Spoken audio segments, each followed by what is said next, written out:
P T A نے مالی سال 2024-25 کے دوران تقریباً 10 کروڑ موبائل ڈیوائسز بلاک کی۔ مزید جانیں گے ڈان نیوز کے نمائندے امید علی سے۔ امید بتائیے۔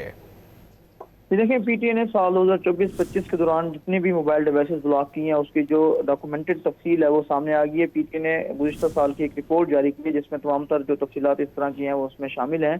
پی ٹی اے نے مالی سال 2024-25 کے دوران تقریباً 10 کروڑ موبائل ڈیوائسز بلاک کی ہیں، جن میں 8,68,000 گم شدہ یا چوری شدہ موبائل ڈیوائسز جو ہیں وہ فون بلاک کیے گئے ہیں۔ اسی طرح 7 کروڑ 20 لاکھ جعلی یا جو replica mobile devices networks ان کو وہ جو ہے ہٹائی گئی ہیں۔ دستاویز کے مطابق پی ٹی اے نے 2 کروڑ 70 لاکھ جو ہے وہ کلون آئی ایم ای آئی والی ڈیوائسز بھی بلاک کی ہیں۔ 2019 سے اب تک موبائل ڈیوائس رجسٹریشن سے حکومت نے 83 ارب روپے سے زائد روپے کا جو ٹیکس ہے وہ جمع کرایا ہے۔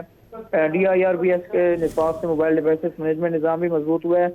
پی ٹی اے دستاویز کے مطابق جو سال 2025 ہے اس میں پاکستان نیٹ ورکس پر استعمال ہونے والی 95% سے زیادہ موبائل فون کو مقامی طور پر تیار کیے گئے۔ ملک میں استعمال ہونے والے 68% جو اسمارٹ فونز ہیں وہ مقامی سطح پر تیار کیے گئے ہیں۔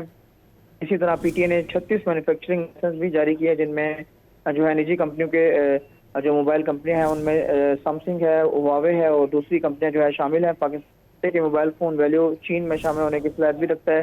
پی ٹی اے جو ڈاکومنٹس ہیں ان کے مطابق جو D I R B S کے تسلسل ہے اس سے ملک میں محفوظ، شفاف اور خود کبیر جو ڈیجیٹل ایکو سسٹم وہ بھی قائم ہوا ہے۔ جی بہت شکریہ امید علی ان تفصیلات کے لیے۔